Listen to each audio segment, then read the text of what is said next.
سلام سلام كبرات تخاتل تليلو تي في كما حديركم كما يمسيكم تماريسنا مزيناكم علنا حصر زبل حبريت حيزنا مساهم كنصنحنا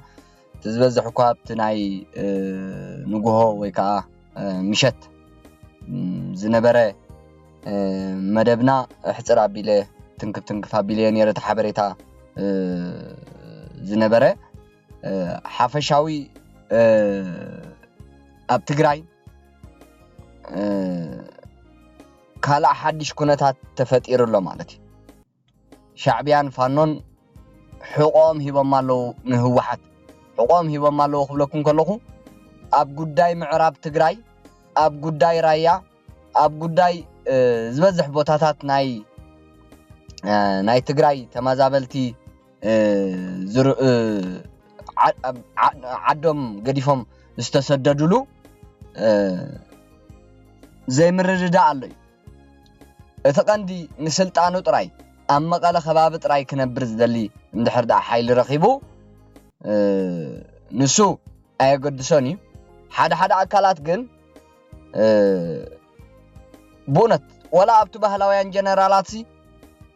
اتي زكايت زلو منقسقاسات ناي كوينات معطاق ناي سراويت دبدابات ناي درون كوينات نسودان مشطا ناي مناسيات تغارو قال زملكاتسي نمئنت معراب تግራይ غيرم زردولو دياسبوراون نطفت محبراو ميديا اخلابات وحاتون كومو مالتي اما اخل عدونكم سلازي اب كم ستات قال نزي سعيبو هوحات اب فانون شعبيان زي امنتي دارغا خوينالا مخنياتو حدا اي امنتنا هوحات منجرينون حدا غزي قدما بلا بقدماي تزاريباتيا تخوينات كقصليو حجي مس كلهم ولا مس زوقونا اكلات حبيرنا ازي اب 4 كيلو زلو حيلي ويكا بعل سلطان كنغح فينا 4 كيلو اب زبصحنا له خا ابو من يقمط اب زبل حدش كوينات كالق كوينات علنا إله سووا تناي ناي محارة خلل ناي فانو حلافز نبرز تمارخ ديو ولا تي ناي ام حداري ناي بريزيدنت ناي محارز نبر حديهم اي ناي مخانا انا صب غير اي فلطو مني كاب حديهم كا هوحات ناب صمدو زاتوتلو بزعبا معراب تግራይ يخون رايا بچقو إلا خيت زارب كمزي ملكتا خمزي عدا خمزي ناتا خطري ابزي اندحر دا امين إلا بحبار كوينا نا 4 كيلو قصنا نسقملو منقدي إني رسم معهم سممعنا يلو تزاريبي كاب حديهم مالتي انت بريزيدنت نا محراز نبره قدو اندارغاچو زبحال انتتي اب ايرترا تماري خوز نبره با اب ايرتراز نبرسي نايفان حلافن يروب ايرتراس اب يمن استمارخه من يزبحال اندارغاچو صغدي قال كاب حديهم مالتي سلازي نز سعيبو هوحات اب قرانا منقد الحج اب قرانا منقد كالت دبدابات لومون دبداب نيريو تمالون نيريو يقصلالو فلاي دحري شررينا ولاون دحري شرارو اب لعلي ارمي 13 كابو جميرو ابتن وسنت بوتاتات ناي اصوارات ناي هوحات ناي شعبيا ناي فانو عطقات ابزين اتوكيرو حيل اير ايثيوبيا دروناتو دوعوع يبلولوا عقمتات هوحات عقمتات ناي صمدو خوينات مالت اما اخل ناي جبار غزاوتي يعلبالو دو اوي يعلبالو جباري قدو اللو دو اوه سيفيلياني قدو اللو دو اوه امونتا يقبر هزبيو كابز مقدعة تخدحن زلو هزبيو كابز دبدابات كدحن زلو بعلو عطوقات النار اخا مرحته هوحاتن بهلاويان جنرالاتهم ኣኼባታት ዝገብርሉ ኣብ ጥቃኻ ምዃኑ እናፈለጥካ እናራኣኻ ዕጡቋት ዝሓልፍሉ እናፈለጥካ ብጥቃኻ እናሓለፉ ካብስታት ክትስወር ጥራይ ዘለካ ከም ትግራዋይ ኣብዚ ሕጂ ዝርአ ዘሎ ብፍላይ መንእሰያት ተጋሩ ጽቡቕ በቃ እቲ ካብ ትግራይ ይወጽሉ ንኸተማታት ኢትዮጵያ ካብኡ ሓልፍ የብሎምን ካብ ከተማታት ኢትዮጵያ ብፍጽም መንእሰይ ትግራይ ዶብ ኢትዮጵያ ክሰግር የብሉን ክጠፍእ ከም ኤርትራዊ ስለዚ ኣብ ማእከል ኢትዮጵያ ይኾን ዘሎ ካብ ትግራይ ግን ክወጽእ ኣለዎ ትግራይ ናይ ሻዕብያ ዓዲያ ኮይና ዘላ ሕጂ ትግራይ ናይ ፋኖ ዓዲያ ኮይና ዘላ ሕጂ ትግራይ ንፋኖ ሎም ንጎሲ ሎም ንጎ ክብለኩም ከለኹስ ትማሊ ማለት እዩ ትማሊ ኣብ ኣዋሽ ካምፕ ኣብቲ ናይ መሰልጠኒ ባዚ መሐከሚ ናይ ጉዳት ኣካል ናይ መንእሰያት ተጋሩ ናይ TDF ነበር ሓደ ዓብ ነገር ተፈጺሙሉ ብጣዕሚ ዘተሓሳስብ ዘሕፍርካ ሕጂ ኣብኡ ብዙሓት ኣካሎም ዝጎደሉን ዝተጎድኡን ኣለዉ እዮም ነዚኦም ጉሑፍ ኣቢላቶም ህወሓት ውፁ ታይ ስለዝተደለ ናይ ፋኖ ዕጡቋት ናብኡ ናይ ፋኖ ቁስላት ናይ ፋኖ ኣካሎም ዝጎደሉ ናብኡ ክመፁ ክሕከሙ ትቦታ ንዕኦም ክኸውን ጉሒፎም ኣውፅኦም ስለዚ ትግራይ ናይ መንያ ናይ ፋኖ ስለዚ ትግራይ ናይ መንያ ናይ ሻዕብያ ካብዚ እንተወፂኻ መንእሰይ ትግራይ ኣብ ከተማታት ኢትዮጵያ እንተጸኒሕኻ ክሳብቲ ዝረጋገጽ ለውጢ ጽቡቕ ከምኡውን ፖሊሳት ድሓር ክገልጹ እየ ጀሚርኩሞ ዘለኹም ናብ ከተማታት ኢትዮጵያ ናብ ሓራ መሬት ትግራይ ጽቡቕ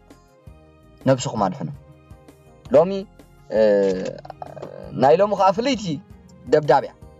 ኣብ ወሳኒ ኣብ ኣገዳሲ በቃ ብጣዕሚ ኣገዳሲ ኣብ ዝኾነ ካብቲ ዝክካየድ ዝቐነየ ደብዳባት ከማን ናይ ሎሚ ይጸፍፍን ይበልጽን ማለት እዩ ህወሓት ብዝፈጠረቶ ናይ ኩናት ምንቅስቃስን ምስ ሰላም ኢትዮጵያ ዘይደልዩ ሓይልታት ብዝፈጠረቶ ናይ ኩናት ጽምዶን ኣብ ትግራይ ኣብዚ እዋን ብቐልዲ ብዝመስል ህይወት ብዙሓት ተጋሩ ብኩናትን ደብዳባት ናይ ድሮንን ኣብ ሓደጋ ይኣትሎ ማለት እዩ ድሕሪ ወርሒ ጥርን ለካቲትን ሰዓበ ደብዳብ ድሮን ሸራሮን ከባቢኣን ኣብ ኣርማ 13 ስዒቡ ከምኡውን ኣብ ዶብ ኣምሓራን ትግራይን ኣቐድም ኣቢሉ ብዝተፈጸመ ደብዳባት ናይ ድሮን ኣብ ዝበዝሕ ዕጡቋት ህወሓትን ኣጽዋራታን ኣብ ዝርከቦ ህወሓት ክሳብ ሎሚ ዳርጋ ብዘይ ምቁራጽ ክበሃል ብዝኽእል ኩናት ሓዊሱ ደብዳብ ድሮን ኣብ ልዕሊ ኩሎም ኣጽዋራታን ሰራዊታን ይፍጸማሉ ይካየዳሉ ህወሓት ደጀነይ ናይ ስልጣነይ መድሕን ህዝቢ ትግራይ ኢላ ብምሕሳብ በቃ ኣጽዋራታን ሰራዊታን ኣብ ማእከል ህዝብን እናንቀሳቀሰትን እናቐመጠትን ዝተፈላለዩ ናይ ኩናት ጽምዶ ዝመርሑ ኣካላት ርክባት እናገበረትን ንህዝቢ ትግራይ ግዳይ ትገብረላ ኣብዚ ሰሙን እዚ ዳርጋ ተደጋጋሚ ዕጡቋት ህወሓትን ኣጽዋራታን ኣብ ዝርከብሉ ቦታታት ደብዳብ ድሮን ተፈጺሙሉ እዩ ሎሚ እውን እቲ ኣብ ኣጽቢ ጣብያ ፈለግ ዳዕሮ ዝተኻየደ ደብዳብ ድሮን ኣብ ናይ ሱር ካምፓኒ ናይ ህወሓት ሱር ኮንስትራክሽን ዝበሃል ዝተፈጸመ ኮይኑ ቀደም ኣብ እዋን መኸተ ኢላ ኣብ ትጽውዕ ዝነበረት ህወሓት እቲ ካምፒ ከም መሰልጠኒ ሰራዊት እዩ ዘገልግል ነይሩ ማለት እዩ ኣብ ቀረባ ግዜ ቅድሚ ሰሙናት ድማ ኣርመት 92 ብርክት ዝበለ ኣጽዋራቶምን ኣብ ዕሪፎም እዮም ሕጂታ መጽናዕቲ እቲ ኩሉ ምንቅስቃሳት ናይ ኣጽዋራትን ሰራዊትን ናይ ህወሓት ወይ ከዓ ናይቲ ናይ ኩናት ጽምዶ ሓይሊ ንብሎ ኣብ ትሕቲ ክትትል ድሮን ናይ ኢትዮጵያ ምዃኑ ክንዛረብ ጸኒሕና ኢና ከምኡ ምዃኑ ረኣዩ ኣብ ቀረባ ግዜ ቅድሚ ሰሙናት ኣርመት 92 ብርክት ዝበለ ኣጽዋራቶምን ኣብዚ ናይ ሱር ኮንስትራክሽን ወይ ከዓ ካምፓኒ ኣብኡ ዕሪፎም እዮም ክትትል ብምግባር በቃ ምስ ወደአ ናብኡ ኣጽዋራት ክጓረት ጸኒሑ ኣብ ናይ መወዳእታ ኣብ ናይ 0 ሰዓት ሎሚ ሓይሊ ኣየር ኢትዮጵያ ብድሮኑ ገይሩ دعمو خابيلو مالتي اتوم ارمت يسعن كلتن قدم سمونات يوم اصواراتهم اتيملو سلازي نزي سعيبو حيل اير ايثيوبيا بزتصنع منجدي ابتي اصوارات استخزنلو كامباني سور كونستراكشن دبداب درون علامو زي سحاته بتخكل زهارمه دبداب ناي درون فصيملو مالتي سلازي هو واحد بتكايده زلا مفراس سلام ايثيوبيا سعيبو بحيل اير ايثيوبيا ابلعلو جله هوحاتن اصواراتهم من زورد زلو ناي درونن نفرت خويناتن متقعتي عوت وتهدراو علامه زحلو دبداب እናተሳለጠ ከም ዝርከብ እዩ ببزحات አካላት ደለይት ለውጢ ናይ ተጋሩ ዝግለጽ ዘሎ ማለት በዚ መሰረት ኣብ ኩሉ ምንቅስቃሳት አጽዋራትን ዕጡቃትን ህወሓት ጽዑቅ ናይ ድሮንን ነፈርቲ ኩናትን መጥቃዕትታት እናተፈጸመ ይቀጽላሎ ማለት እዩ ካብቲ ማሊ ጀሚሩ ኣብ ዞባ ደቡብ ወረዳ ራያ ዓዘቦ ናይ ጣብያ ገነተን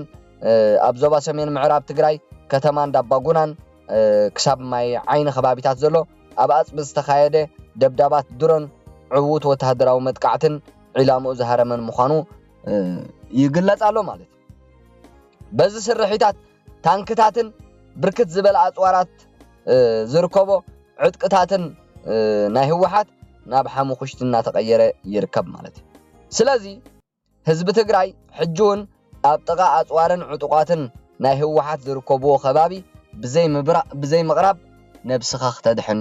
ንላቦ ማለት ከም ሓበሬታ ሓይሊ ኣየር ኢትዮጵያውን ኣብ ኣጽዋራትን ዕጡቃት ህወሓትን ዝርከብሉ ኣብ ዝቅጽሉ ክልተ መዓልታት ሕጁን ጽዑቅ ደብዳብ ድሮንን ነፈርቲ ኩናትን ናይ ዘመናዊ ተወንጨፍትን ኣጽዋራት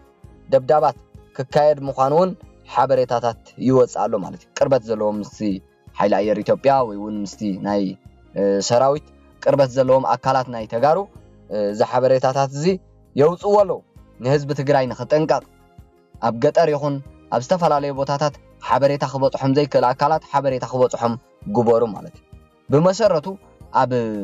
በቃ ዕጡቅ ናይ ህወሓት ዘለዎ ኣጽዋራት ናይ ህወሓት ዘለዎ ዝተፈላለዩ ምትእኻብ ናይ ባህላውያን ጀነራላት ይኹኑ ካልኦት ወይ እውን ናይ ሻዕብያ ምንቅስቃሳት ኣብ ትርኢሉ ከም ሕብረተሰብ ዝኾነ ትግራዋይ እውን በቃ ነብሱ ኣርሐቅ ከብላዩ ዝግባእ ማለት بمسرت قد مورحس زوص حدش ممرحي 50 مئታዊት ናይቲ ናይዚ ኣብ ትግራይ ዝካየድ ዘሎ ደብዳባት ዳርጋ ብጽፉፍ ይካየዳሎ ማለት እዩ ኩሎምሲ ኣብ ዕጥቅን ኣብ ኣጽዋራትን እዮም ዝፍጸሙ ዘሎ ዕጥቅን ኣጽዋራትን ካብ ዘይ ሰራዊት ኣይከይድን እዩ ሰራዊት ይልከማሎ ሰራዊት ታለ ነብስኻ ድሕን ንብላልና ብዙሕ ሰራዊት ወይ ዕጡቅ ሓይሊ ነብሱ የድሕናሎ ይወጽኣሎ እዩ ሕጂ ቁርብ መውጽእ ኢኖም ዘለው ዞም ኣብ ኣርሚ ሰብዓ ኣብ ሱዳን ዘለው እዮም ኣብ ከባቢታት ብሙሉእቲ ናይ ሱዳን ኣብዝታት ዘሎ እቲ ሕጂ ሱዳን ምስቲ ሰላም ዘይ ምህላው መውጽእ ዝስእን ዘሎ ንሱ እዩ ስለዚ ኣብ ማእኸል ትግራይ ግን እቲ ሰራዊት ኣብ ትሕቲ ህወሓት ዘሎ ነብሱ እናድሓነ ይኸይዳሎ ማለት እዩ ካልእ ኣብ ትግራይ ህወሓትን ካድረታቶምን ባህላውያን ጀነራላቶምን ኣብ ብዝኣዘዝዎ መሰረት ሊሎቲቡና ቀዲምና ከም ዝሓበርናዮ ዝበዝሕ ሓይሊ ፖሊስ ናይ ዞባታት ትግራይ ናብ ግንባር ክኸትት ትእዛዝ ናብ ዞባታት ተመሓላሊፉ ቀኒ እዩ بمسرت قد مورح زوص حدش ممرحي 50 مئታው ናይቲ ኣብ ኩለን ዞባታት ትግራይ ዝርከብ ሓይሊ ፖሊስ ናብ ግንባር ኮፍር እንከሎ እቲ ዝተረፈ 50 مئታው ድማ ከም ደጀን ኮይኑ ናብ ናይ ከባቢ ጸጥታን ሰላምን ኣምውሓስ ከም ዝሰርሕ ዝብል እዩ ትእዛዛት ናይ ህወሓትን ባህላውያን ጀነራላቶም ዝወፀ بمسرت እዚ ዝተዋህበ ትእዛዝ ናይ ኩለን ዞባታት ሰራዊት ፖሊስ ኣባላት ናብ ከተማ መቐለ ዳገርግስ ከባቢ ናይ ቀደም ናይ ፍሉይ ሓይሊ ካምፒ ናብ ዝነበረ ዝኣተው ኾኑ ኸለው ኣብ ዝቕጽሉ መዓልታት ድማ ናብ ማእከል መሰልጠኛ ፈለግ ዳዕሮ ንምእታው ኣብ ምድላው ከም ዝርከቡ ምሕባር ናይ ዝከር ብሰንኪ ሰይጣናዊ ወፍሪ ወይ ከዓ ተግባራት ናይ ህወሓት ድማ ብርክት ዝበሉ ኣባላት ፖሊስ ዝነበሮም ስራሕ ገዲፎም ነብሶም ካብ ዘይምልከቶም ኩናት كدحنو دارغا زبزحو ناب حارا مريت تግራይ በብመዓልቱ ይጽምበሩ ወይ ካና አቡ ይወርድሎ ማለት አቀድማ ቢሎ ከምት ዝገለጽናዮ ዞም አባላት ፖሊስ ናይ ትግራይ ጉዱድ ብዝኾነ ትዕዛዝ ናብ በረኻ ክወርዱ መምርሕ በጽሕዎም እዩ ናብ በረኻ ዘይኸይድ አባል ፖሊስ ድማ ስጉምቱ ክውሰደ ኢሎም ሓይሊ ጸጥታ ናይ ህወሓት ይኹን እቲ ባህላዊ ጀነራል ዝዞን ፖሊስ ይኹን መጠንቀቅታ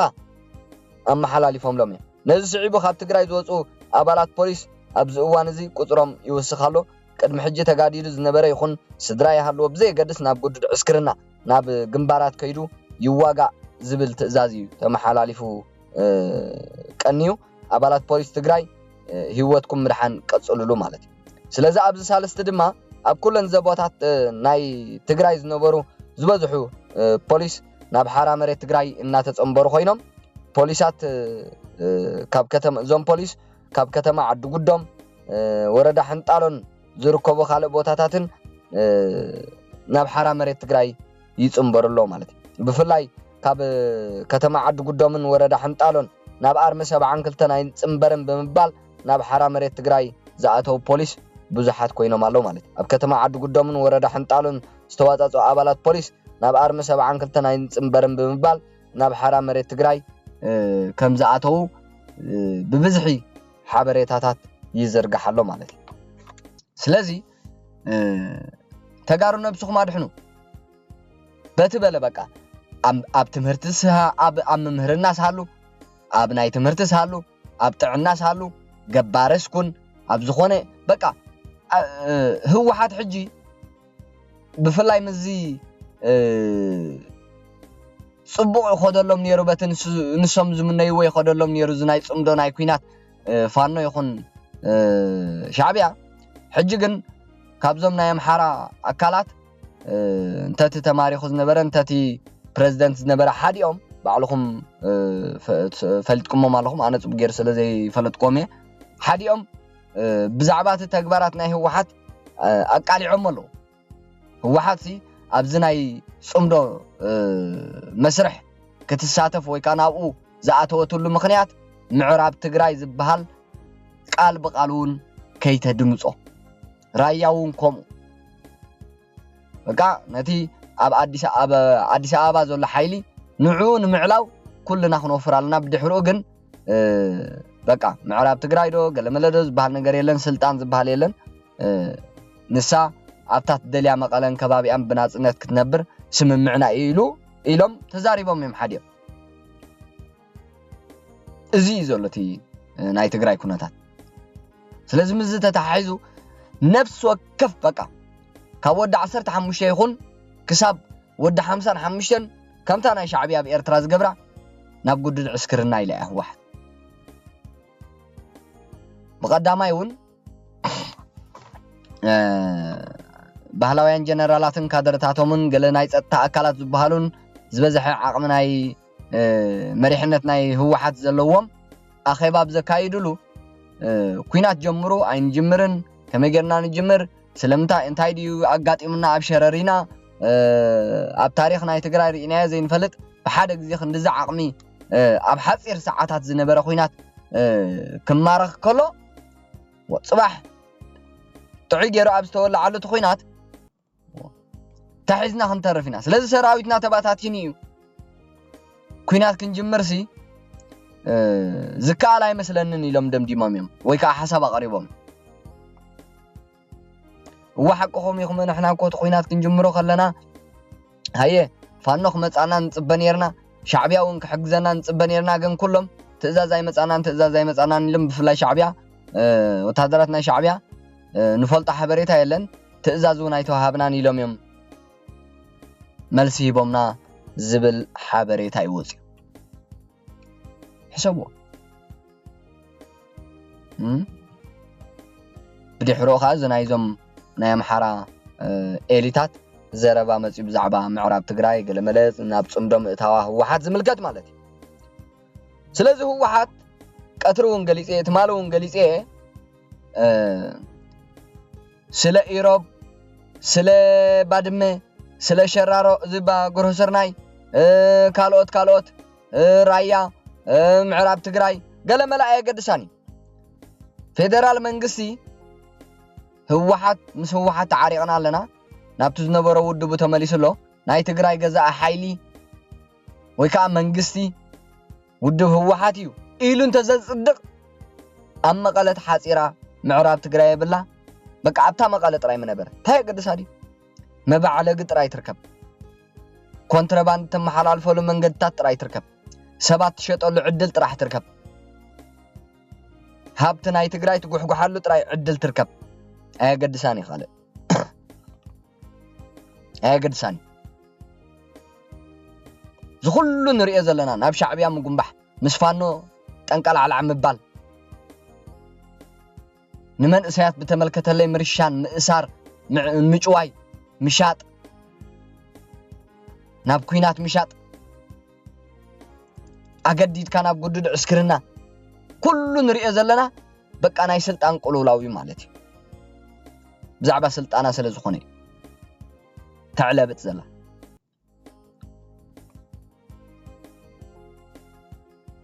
ኢትዮጵያ خنفرሳ ኢና ምዝብሉ ሓይልታት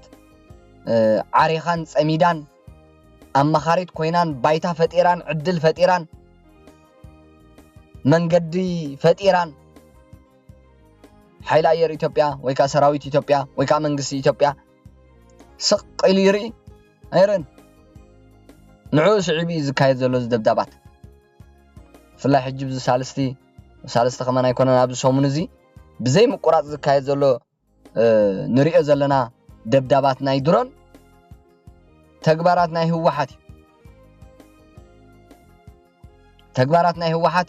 هو حات عدب كتقبر كيلاتات ناي منقسي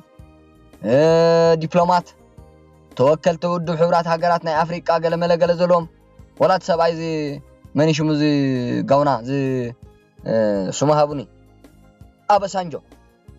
نسخة ترفق عندك زي خساب حجي مالا لسالو قدوفهم الشعبي يزبلون دول قدوفهم السلام إثيوبيا زرق حيل تاتركب قدوفي يزبلون سراويت أي تخططو سراويت أي تململو قدوفو تزنبر حيلهم بتزجمرنا يا مجمر استسامعنا دي آر غيركم أفانو أب تحت فيدرال منغستو خنو غزياو من محدار تግራይ ዘፍረስኩም መልስዎ መጠንቀቅታታት ይዋሃቦም ዘሎ ትእዛዝ ናይ ሻዕቢያ ስለ ዝኾነን ስልጣኖሙን ክግለፍ ስለ ዘይደልይዎን ግን ናይ ስልጣን ጉዳይ ስለ ዝኾነ ንሪኢ ኣለና መዓት ፀይቅታት ክፍጽሙ ነቲ ፀይቅታት ግብረ መልሲ ከዓ ሓይሊ ኣየር ኢትዮጵያ ድሮናቱ ገይሩ ዘይምሕር ዕላምኡ ዘይሰሓተ ተዳጋጋም መጥቃዕታት ኣብ ልዕሊ ኣጽዋራትን ዕጡቃትን ክፍጸም ንሪኢ ኣለና ማለት እዩ ወይ ከዓ ይፍጸም ኣሎ ሶረንዚ ዝመስል ነይሩ ሓበሬታና ክቡራት ተኸታተልቲ ሎ ቲቪ ክሳብ መወዳእታ መደብና ምሳና ብምጽናሕኩም ኣመስጊና ሰላም ንህዝቢ ኤርትራ ንህዝቢ ትግራይ ንህዝቢ ኢትዮጵያ ንመላእ ከባቢና ንህዝቢ ዓለም ደሓን ጽንሑ